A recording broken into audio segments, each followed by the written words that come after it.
if my house gets raided and I knew that an indictment is coming and I knew that I did it and I still have my passport, I would go somewhere where there's no extradition. Yeah. And I would start over. Unfortunately, we don't think like that for some reason. I don't know why. I would go, and it might not be where I want to live. Yes. The lifestyle might not be what I want. The language might not be a language that I understand. But at least I'm not in a cage. Absolutely.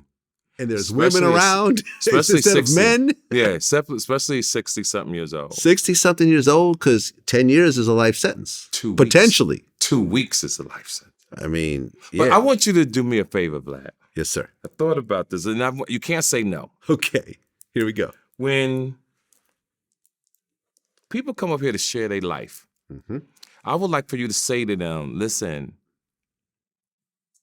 I want you to be careful what you say to me because the feds and the police do monitor our conversation, and I don't want you to get locked up. Right. Because what I think is that when they sit in this chair and they look at you on the screen or whatever, you have this aura about you that people just want to tell their fucking lives away, but they don't think about how I could get in trouble. Now, you're on your end, you're not doing any malice. Well, right. But here's the thing about Keefe, right? Because I've had these accusations. Oh, everyone gets locked up if they do a Vlad TV interview. Keefe wrote a book. Sure did. About this whole thing. Yes, he did. My whole interview, the blueprint was in the book. It was. Every time I asked a question and he didn't want to answer, I said, well, in the book, you said this. Yeah. And I'm not talking about Keefe D. I'm talking about Keefe's done. I'm talking about as we move forward the next 50, 60 years, when people off the street come to talk to my friend Vlad. Yeah. That's all I want you to mention to them. Yeah. Is say, listen, I'm great that you're doing doing an interview with me. Yeah. But please be careful what you say to me because I don't want you to go. Well, I don't. I know you don't. And there's been times where someone says something and be like, this is an open case. I've turned down a lot of interviews. And people think, oh, you work with the police. I don't work with the police. No, I know you don't. And here's the thing.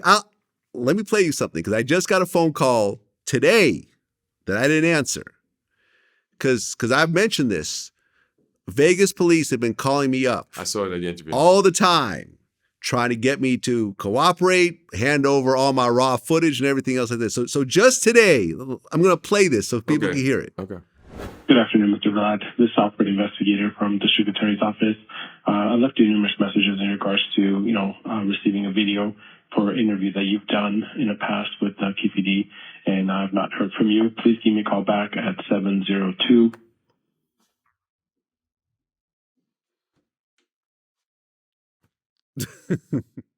Yeah, no, Vlad, I believe you. I'm not I haven't even responded because my whole thing is unless you can leave as many messages as you want. That's right. Unless I get a subpoena. You ain't gotta say it. Yep, you ain't gotta say. We don't want them to send it to you because they'll do it. Well, but they could try. Yeah. But my whole thing is I'll lawyer up. Right. No problem. Because there's still a thing of freedom of the press, and we're allowed to protect our sources. We're allowed to protect our information. Okay.